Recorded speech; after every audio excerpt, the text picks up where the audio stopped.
Good morning to all of you. This is Mohammad Mohsin from bachelor of technology. आज का जो हमारा टॉपिक है वो है एसआई यूनिट। अगर हम बात सिर्फ यूनिट की करें तो यूनिट को हम एक एग्जाम्पल के थ्रू समझेंगे। तो यूनिट क्या होती है, मान लो आप किसी शॉप पे गए और शॉप पे आपको शुगर परचेज करना है। आप दुकानदार से कहेंगे कि जो है हमें 5 किलोग्राम शुगर दे दीजिए। तो आपने जो यहाँ पर किलोग्राम यूज़ किया है वो है यूनिट। यहाँ पर आपने क्या यूज़ की है, किलोग्राम। अगर आपको और ज़्यादा शुगर लेना है तो आप क्या कहेंगे, हमें 20 किलोग्राम शुगर दे दीजिए। तो आपने फिर से किलोग्राम यूज़ किया। तो यहाँ पर किलोग्राम क्या है, यूनिट। अगर आपको एक कम अमाउंट में, आपको एक लिटिल अमाउंट में शुगर चाहिए तो आप क्या कहेंगे, हमें 500 ग्राम शुगर दे दीजिए।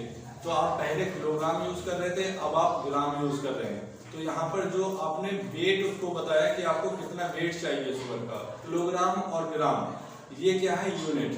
वेट को बताने के लिए आपने यहाँ पर किलोग्राम और ग्राम यूज़ किया है, तो यहाँ किलोग्राम और ग्राम यूनिट हुए।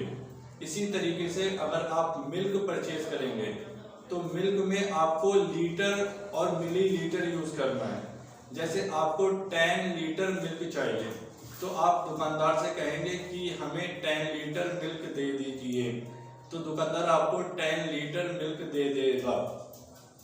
तो यहाँ पर आपने जो लीटर यूज़ किया है वो है यूनिट। और इसी तरीके से आपको ज़्यादा अमाउंट में मिल्क चाहिए तो आप कहेंगे हमें 50 लीटर मिल्क दे दीजिए।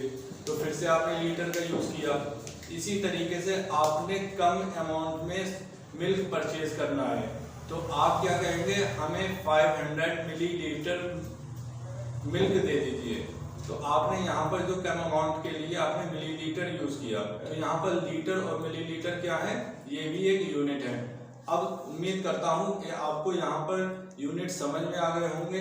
अब हम बात एसआई यूनिट की करेंगे। तो एसआई यूनिट को डीपली हम समझते हैं। चलिए अब हम आ गए हैं एसआई यूनिट पे। एसआई यूनिट की जो फुल फॉर्म होती है वो होती है international system of units. SI unit की जो फुल फॉर्म होती है वो होती है इंटरनेशनल सिस्टम ऑफ यूनिट्स। अगर हम सिर्फ बात यूनिट्स की करें तो जैसा कि मैंने अभी आपको बताया था कि स्टैंडर्ड्स एट इंटरनेशनल लेवल, जो हम यूनिट इंडिया में यूज़ करेंगे वही यूनिट हम फॉरेन कंट्री में यूज़ करेंगे।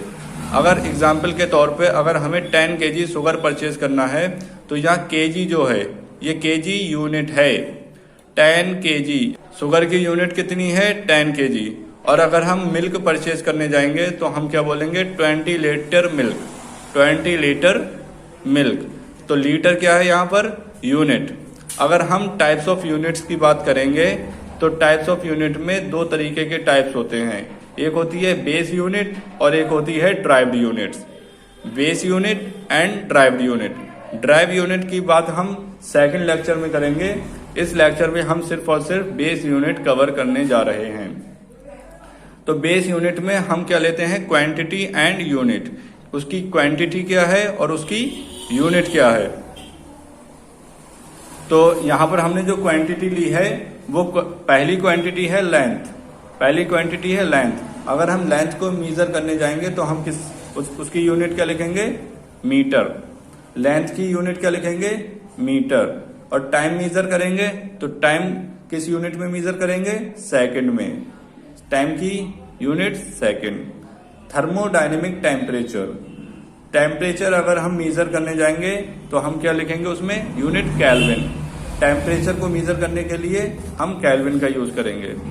अगर हम अमाउंट ऑफ सब्सटेंस, अगर हम केमिस्ट्री लैब में वर्क कर रहे हैं और अमाउंट ऑफ सब्सटेंस हम ले रहे हैं, वहां पर मोल यूज करेंगे। और यहाँ पर अगर हम electric current, quantity electric current को यूज करेंगे तो इलेक्ट्रिक करंट की जो यूनिट होती है वो होती है एम्पियर। ल्यूमिनस इंटेंसिटी की बात करें तो होती है कैंडेला।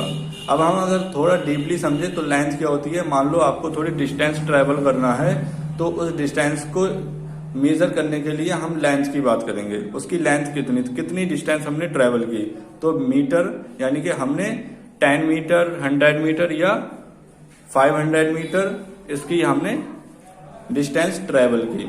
और टाइम की बात करें तो टाइम क्या होता है, टाइम जैसे मान लो तुम कितने टाइम से पढ़ाई कर रहे हो, मीन्स 2 बजे से 3 बजे तक पढ़ाई की आपने, तो यानी कि टाइम कितना हो गया 1 आवर। 1 आवर कितना है? टाइम। अगर उसकी बेस यूनिट कितनी होती है? सेकंड। 1 आवर में कितने मिनट होते हैं? 60 मिनट्स होते हैं। और 1 मिनट में कितने सेकंड होते हैं? 60। तो अगर हम 60 इंटू 60 करेंगे तो कितना आ जाएगा? 3600 सेकंड। तो 1 आवर में कितने सेकंड्स होते हैं? 3600 सेकंड। अगर हम बात थर्मोडायनेमिक टेम्परेचर की करें तो टेम्परेचर को मेजर कर, जैसे मान लो टेम्परेचर क्या होता है? Hotness and coldness. Hotness and coldness. और अगर हम ज्यादा गर्मी है, मान लो ज्यादा गर्मी है, तो गर्मी में क्या होता है? टेम्परेचर इंक्रीज हो जाता है। और ज्यादा सर्दी में टेम्परेचर डिक्रीज हो जाता है। तो हम उस टेम्परेचर को केल्विन में यूज करते हैं। अमाउंट ऑफ सब्सटेंस, मान लो केमिस्ट्री में आप वर्क कर रहे हैं और वहां पर कोई भी आप सब्सटेंस ले रहे हैं तो उसको यूनिट क्या लिखेंगे? मोल। इलेक्ट्रिक करंट, अगर हम बात इलेक्ट्रिसिटी की करें तो इलेक्ट्रिसिटी का जो करंट होता है वो एम्पियर में यूज करते हैं। जैसे मान लो हमारे घर में जो करंट बिजली आ रही है, इलेक्ट्रिसिटी आ रही है, तो उसको क्या कहेंगे कि हमारे घर में कितने एम्पियर का करंट फ्लो हो रहा है, या हमारे इस सर्किट में कितने एम्पियर का करंट फ्लो हो रहा है।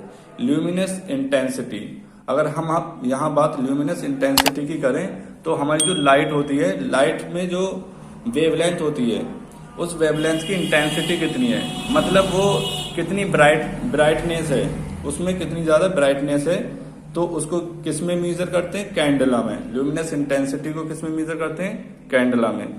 उम्मीद करता हूं कि बेस यूनिट आपकी समझ में आ गई होगी और नेक्स्ट लेक्चर में हम लोग ड्राइव्ड यूनिट्स की बात करेंगे। अगर आपको इस बेस यूनिट में या इस लेक्चर में कोई भी चीज समझ में नहीं आई हो तो आप मुझसे कमेंट बॉक्स के जरिए क्वेरी पूछ सकते हैं। मैं पूरी कोशिश करूंगा कि आप तक उसका आंसर पहुंचाया जाए। उम्मीद करता हूँ ये लेक्चर आपको समझ में आ गया होगा। आप इसको अपने दोस्तों के साथ, भाइयों के साथ शेयर कीजिए और उनको भी ऐसा यूनिट की नॉलेज पहुंचाएं।